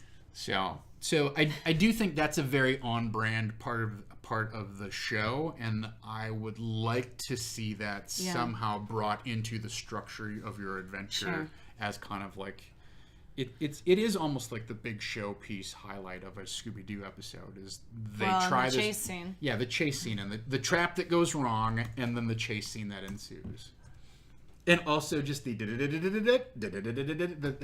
that whatever that split screen thing is, where they run off screen and then they come on the other side and they run off and they come on.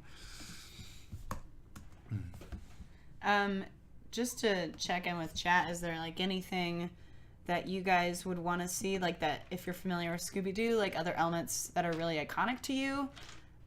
We've talked about the chase scene. We've talked about like kind of the thanks RJ. Look at those little graves, so cute. We've talked about kind of the Rube Goldberg traps. Mm-hmm. We've talked about possibly like celebrity guests. I've mentioned sandwich making. So the only other thing that I don't know how you work this into your adventure structure, but I feel is very iconic for. I do like the unlockable of Scrappy shows up, Scrappy, and then Chet has to donate to murder them. I do like that part. It's like a certain type of people would donate for one, and a certain type of people would donate for another. The only other part of Scooby Doo that I think is iconic is they always split up the party. It's always Shaggy and Scooby go off. And it's always the dumbest proposition too, you know. Like Fred and Daphne and Velma are like, "Hey guys, we're gonna go investigate the land titles down at the county library. Why don't you head into the abandoned sawmill?" Okay, and then they go off to like the ultra mega dangerous place, while Fred and Daphne and Velma are off having cocktails in the foyer of the county commissioner's office. There's always that scene where they split them up, and for whatever reason, Fred, Daphne, and Velma basically discover clues and are never really in danger, and Shaggy and Scooby don't discover any clues and are just menaced by the monster the entire time. Yeah. So. And Firewolf makes a good point that not all of the unlockables that we do have to be boons. You can do stuff that makes things worse for the party. Sure, yeah. That's okay. I was thinking about maybe adding in, like, starting at 3 monsters, but having a tier be like, well, no. Now fucking, I think it would be funny if the Zombie Three Stooges would be an unlockable for the players. It crosses my mind to do some sort of thing with the Harlem Globetrotters, but that just feels borderline racist and gross. So yeah, I don't really want to kill the entirety of evil Phyllis Diller shows up. Phyllis Diller. I don't want to have to do her voice.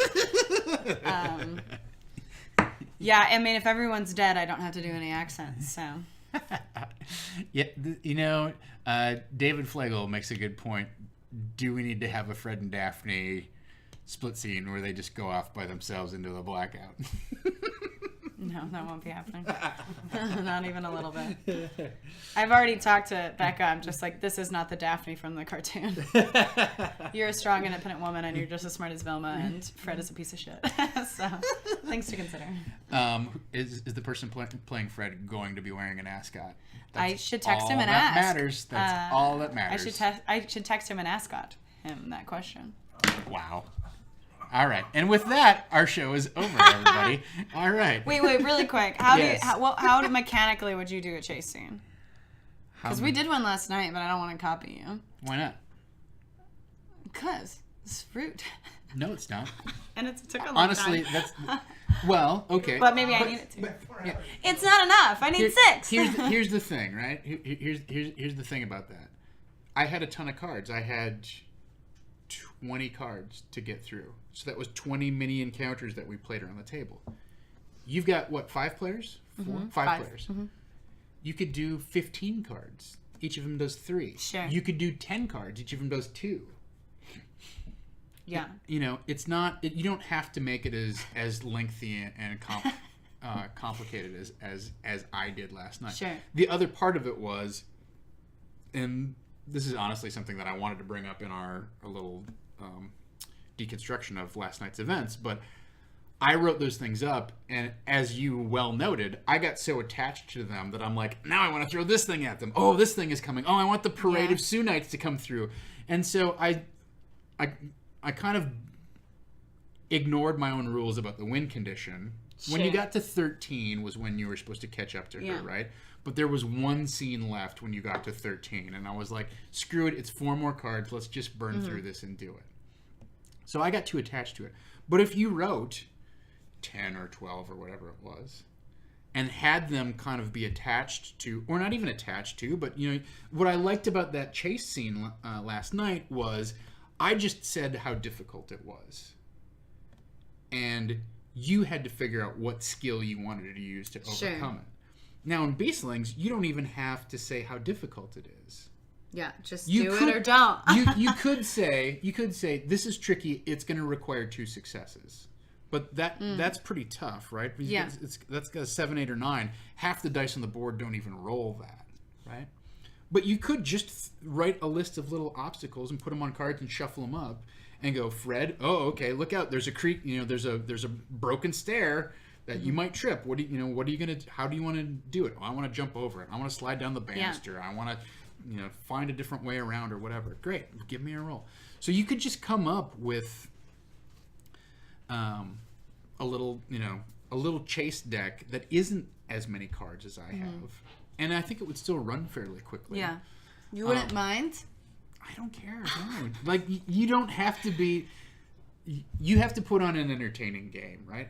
And it's not cheating to steal from me, because guess what? I steal from all kinds of other games all the time. And anybody who DMs does that. Like that's what they do. Is if they don't lift stuff from movies and they've seen and books they've read, they outright steal mechanics from other games that they've played or things that they've seen on stream or whatever. Sure.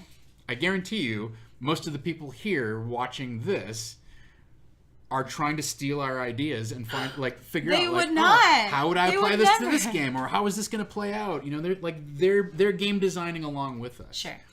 So it's a collaborative experience. So cool. it's not. And I think your other concern of would that be cliche or worn out? In this particular case, we've only seen it once, so it's not. Sure. And none of those players have done it. Well, Dom was here, but. Yeah, it can't be cliche or worn out because it's only been done once. Yeah. Okay. Got ya. So. Okay. One more question. Yes. It seems like we're attached to this castle idea now. So you don't have to be, but I mean, I am now. Is what I'm saying. Sure. I had 6 other episodes I was going to talk about, but I don't want to do them anyway. I think there's ways that you can incorporate those things. Oh, right? sure. There could be a series of mines underneath the castle. That's true. Right? There could be a sawmill just down the hill from the castle. Sure. You can have a lot of fantastic locations around that central feature. Yeah. But anyway, your question. Oh, I was going to say, so how do you think I should do? Last time we did these things, I kind of did that island thing where I created all the locations had a different event and a possible outcome or failure based on that. Is that what I should do again for this kind of environment, or? Yeah, I the tricky thing about a castle is it's a bunch of locations all connected, right? Mm-hmm. So you'd want to. I would sit down and think about what are the major areas of a castle that I think would be fun to explore, right? So there's got to be the giant the music chamber where the vampire plays his pipe organ, and the creepy music comes down, and then when you get up there, there's nobody there, and it's just playing itself. There's the art gallery with all of the weird paintings where the eyes move and follow you. There's maybe the trophy room with all of the stuffed animals that one of them's gonna come to life and start attacking. Like, I would follow your fancy in terms of like, what are the fantastic locations? Like, don't focus on the things that inspire a cool encounter for you, and don't worry about making it realistic. Don't go, well, let's see now, where would the bathroom be, and how would the servants even get from there? Like, none of that shit matters in this style of game. Should I give them a map? And only label, like, the important rooms, or label everything and hope they pick the important rooms, or... I have a counterpoint on that topic, right? I love giving players a map because it allows them to choose what order they want to follow the adventure around in, right? It's this art gallery thing. Let's go up there. The dungeons. We want to stay away from that place. What's in the tower? I bet it says there's an old library. Perfect. So it allows them to kind of be masters of their own fate and follow their own direction.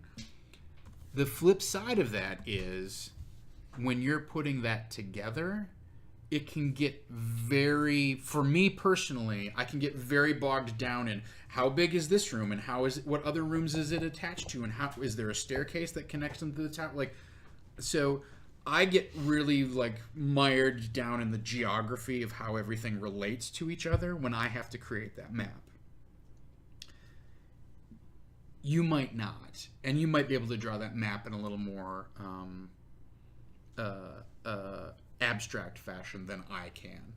Whenever I sit down, I immediately start trying to rationalize and make sense of like, okay, so if I was designing this building, I would have an entryway, there would be a grand hall. Off the grand hall, there's probably a dining room, then there's a kitchen. That means that there's a maid's scullery to the other side of that. You know what I mean? Yeah. I start going down the rabbit hole of like, how does this building logically make sense? When the truth of the matter is, unless it's important, nobody gives a shit about the maid's scullery. It's never going to come up. Sure. And if you put it on the map and you haven't prepared for it, now all of a sudden you put yourself in the potential danger of having to improvise when the players go, oh, the maid's room, I bet she's involved in this. Let's go check out that scullery. And you're like, I just put that on there because I read on the internet that the castle has a scullery. Yeah. I mean, and as all the important and as R.J. probably... Kinnock points out, Scooby Doo houses do not follow physics. Rooms are not in the same place. They don't connect properly, etc. Sure. So I would dumb waiters everywhere. Yes, and that's absolutely true. Like that is. I'll put that all caps. That is a trope though of Scooby Doo, sure. right? Is the rooms don't necessarily connect and make sense, and there's like dumb waiters that you can ride around in. That give that kind of like functionality, that depth and dimensionality to the thing, that shortcut, right? So I would think about, there's secret passages, there's shortcuts. I would think less about the geography of the place and think about the cool features of the place. And what I might be inclined to do is give them a picture of the outside, or maybe like an isometric view of the place, and maybe some sort of list of the rooms that are inside, but I don't know how I might present that within the fiction, right? Yeah. Like you might have something where they find a a description of some work or some renovation. After the fire, we had the following rooms renovated, something like that. But you can, you can also, I would say you can also go online and steal a map. Yeah. One of the things that I would honestly recommend is go, I don't know if this is going to be helpful or constraining for you, but if you look at the map of like Castle Ravenloft and stuff like that, it's an isometric map. You can see how all of the different rooms connect. It's huge. But what I would do is take all the labels off that thing and then go, all right, this is the dining room. This is the art gallery. And then you have an idea of just do a Google search for Castle Ravenloft map and see if that inspires you. Sure. Yeah. And there are, as Wraith42 points out, there's a ton of websites where you can get RPG maps. The reason I bring up the Ravenloft one is it's isometric, so you can look at it and it immediately makes sense. You don't have to look at it and go ground floor, flip the page, second floor, flip the page. Sure. You know? Yeah. Yeah, maybe it's a... Or you could find one of those, like, what are those cutaway kind of, drawings of, like, this is what life was like in a medieval castle, and you could take one of those, sure. Scrub some of this information off or whatever. Or maybe it's, like, kind of like maybe it's an unlockable and it's like a secret treasure map or something. So it has, like, the secret passages labeled and those are only in particular rooms or...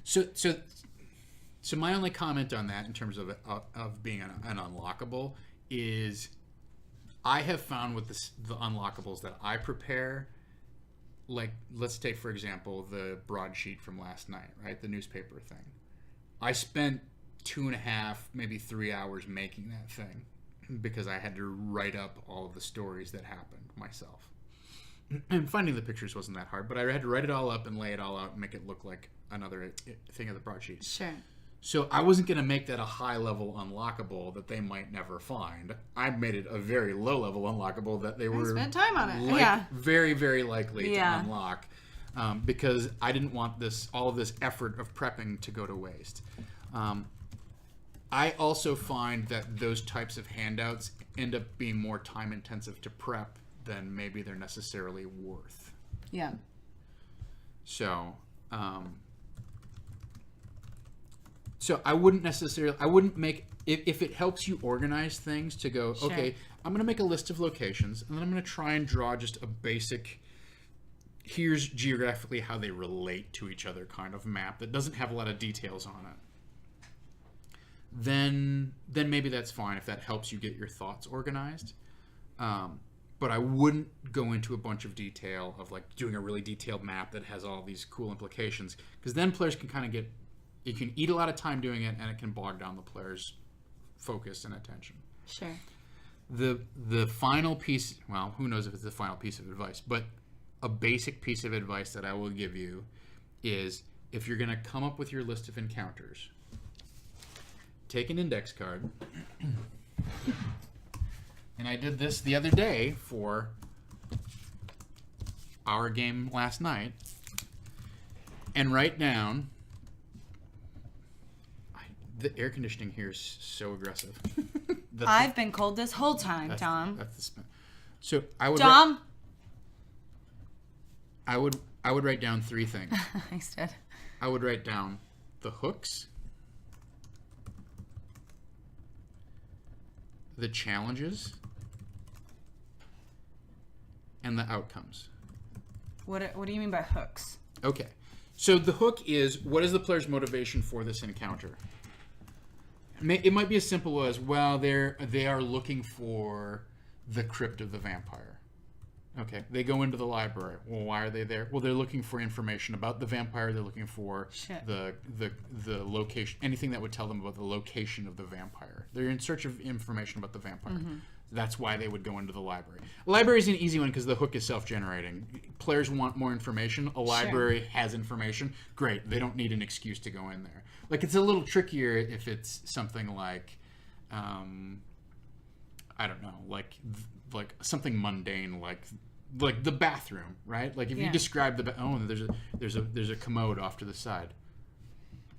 Okay, they keep walking. They don't. There's no hook for them to go in there. Okay. If you said, "Oh, there's a commode. The mirror is broken. There's blood smeared down the sink, and it looks like the window is flapping in the breeze." Well, now they have a hook. Oh, what happened in here?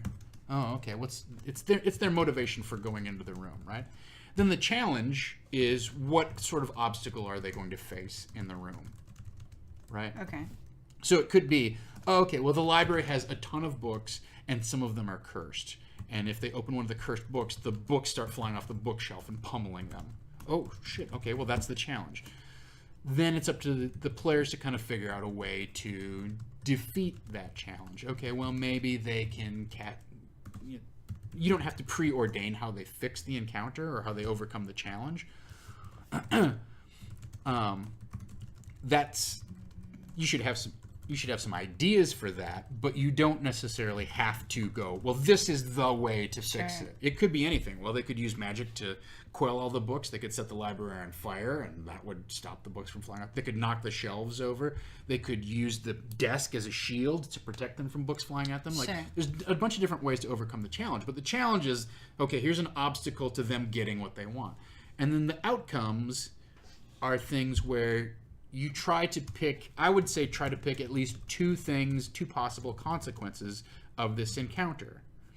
Now, one outcome should for sure be they successfully plumb the depths of the library, and they find the ancient leather-bound Bible that has meticulous blood-scrawled notes that detail how the mad Count von Richten went insane and gradually turned himself into a vampire and interred himself in the tower up on the east wing of the castle.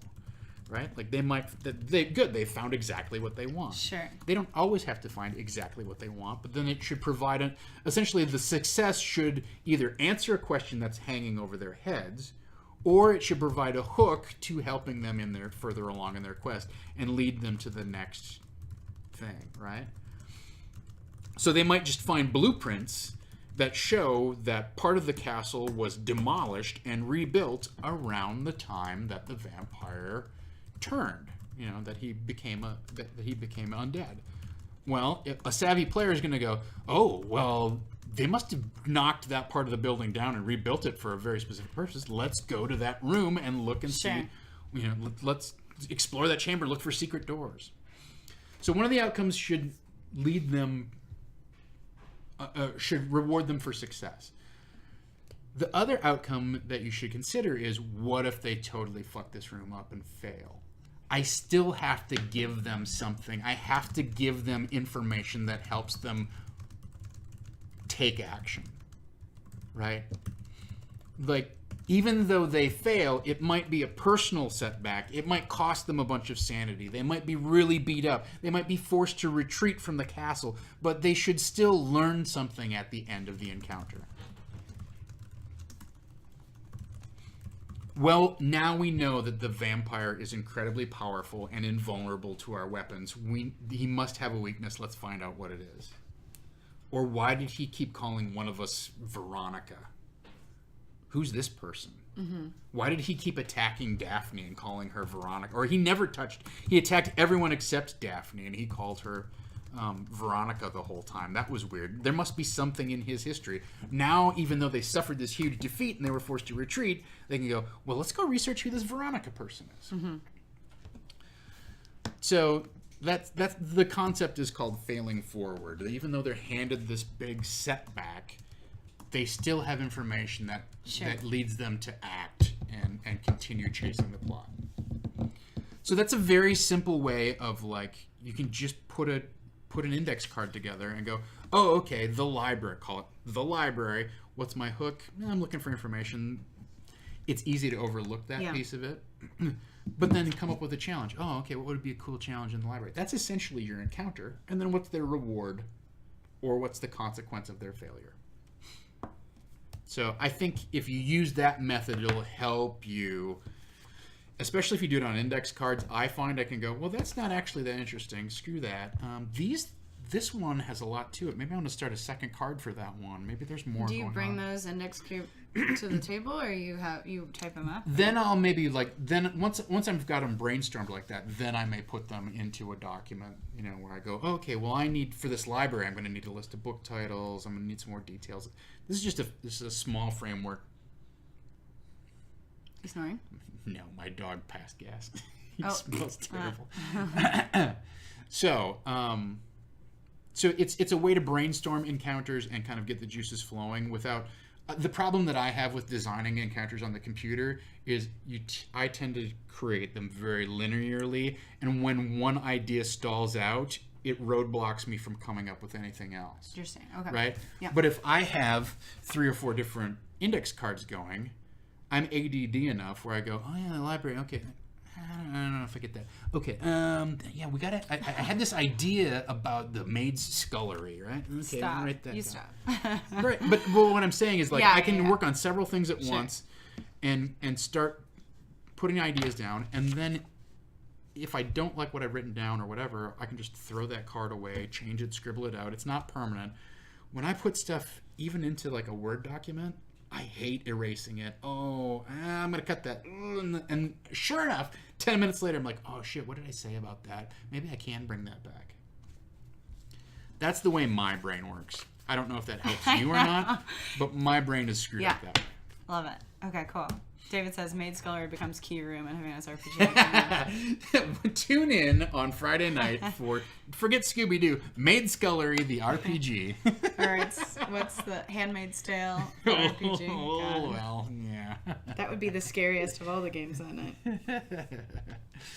So, Cool. I do like this idea of the horribly slow murderer with the extremely inefficient weapon. I like the idea of the just trope, right? Well, no, just like the monster that kind of clomps its way through the dungeon and groans at you. And I was thinking like of the inevitable march of the golem towards you, or whatever. I was just thinking of like kind of like an abandoned butler who is very creepy and just keeps popping up, and it's just like like scares everybody, but he's not hurting you, but he's just so menacing just because like he's hideous. And that is a great encounter because it's a role-playing encounter, right? Yeah. And you can use that guy to give the party more information, to guide them someplace, and yet they don't trust him, so they might or might not listen to him. Yeah. But he's not just the guy, like the Lurch character, as Farquaad points out, but somebody who actually talks, right? Crossover. And so didn't the Addams Family do a guest spot on Scooby Doo? Yeah. So having that kind of character around is terrific. Yeah. It's also fun to make them like the ghostly butler, right? And the great thing about the ghostly butler is they can disappear when you've decided it's inconvenient for them to talk to the party. Or the party is like, hey, what about... And he disappears. Oh, that guy. But as the ghost, they can also appear when you deem that it's convenient. For the players are clearly stalled out. You hear him moaning. Oh shit, it's that butler. He's back. Hey, I want to ask him something. Yeah. And it's completely plausible, even though it's just like wham in the face with the clue bat. You guys are missing out, right? But the players don't take it that way. Yeah. Yeah. So. Cool. It was the Munsters. I'm sorry, Christian It is Linky. legit Christian not Linky's knowledge of pop culture is far superlative to mine. All right. Very good. Thanks, Tom. You're welcome. Now I want to play. Now I want to play in the game. Okay, you can be the butler. Here's the thing. I have played in the 12:30 to 4:30 game. You can go back and watch one of our first charity marathons that we did where I played Dread, and it was fun, but like by the time 4:30 rolled around, I was like, yeah.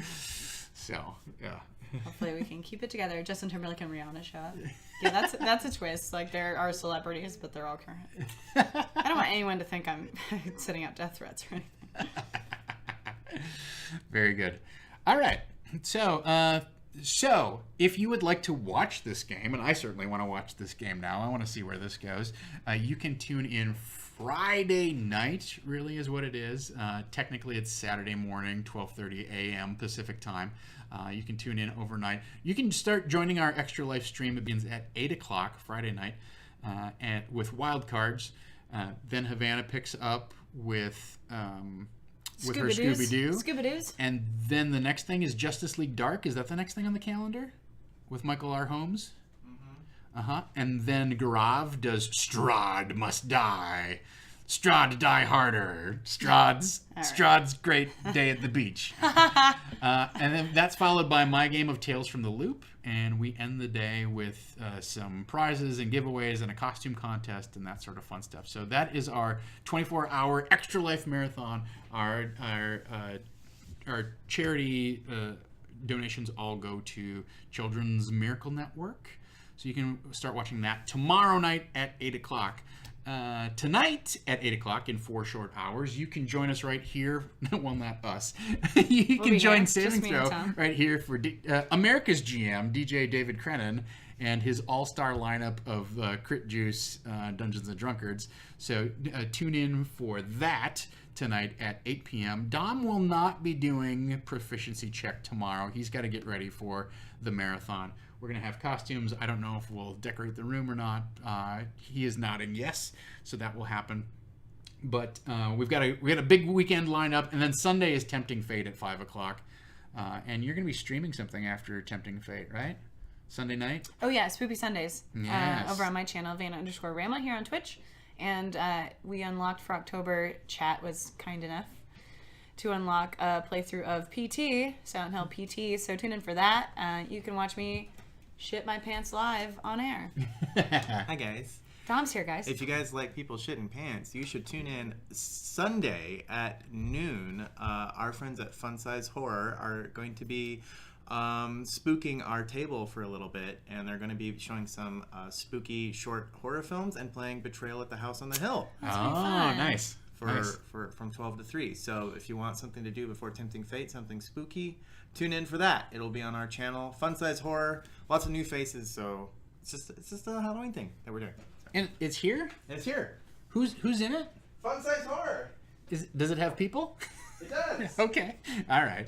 We'll get you more details on that. You've piqued my interest, Dom. Hey, thanks everybody for tuning in and giving your feedback and helping us with the game. I think it was definitely very valuable to hear what you thought of and what Scooby Doo evokes for you and the intersection of how it might all play out and whatnot. So big thumbs up for, as always, the collaborative effort that we have here on Disorganized Play. Your ideas make our games better, so we appreciate you bringing your brain trust to the table and joining us here today. I want to thank Faqquad and all of our mods for helping to keep the channel safe, clean, and friendly. Even though, Risky Pixels did pull a raid on us. It's a friendly crew over there, the Pixelators, so that's cool. But thank you to Faqquad. Thank you to everyone who supports our channel, whether you're a Patreon backer, a Twitch subscriber, you kick in something to the tip jar during the streams, whatever it may be. Your love and support are definitely appreciated. We also just love it when you share our channel on social media. We're trying to build our viewership and get our name out there. I feel like we put on a really amazing product. And also like a very approachable product, right? Like, I feel like you could be one of the people sitting at this table, and it's not necessarily just an all-star lineup of people that we've culled from Hollywood and whatnot. I mean, I love everybody who's on our channel. We definitely cast people for their personality, but we're in a position where we want to feel like you have a seat at our game table. So thank you so much for spreading the word to help bring Saving Throw brand out into the world. So that brings us to the end of Disorganized Play. We went 2 whole hours today. You said you had to leave half an hour ago. God damn you. But we couldn't just stop talking. I'll be late to my own cast. But yeah, I'll be live after this on my channel until Crit Juice starts. So. Very good. Come hang out. Vanna_Rama. Thanks so much for all of your time, attention, passion, and support. We truly appreciate it. So tune in this weekend. We got lots of cool stuff in store. And until then, let's dungeon! I think I got my birds up right in time.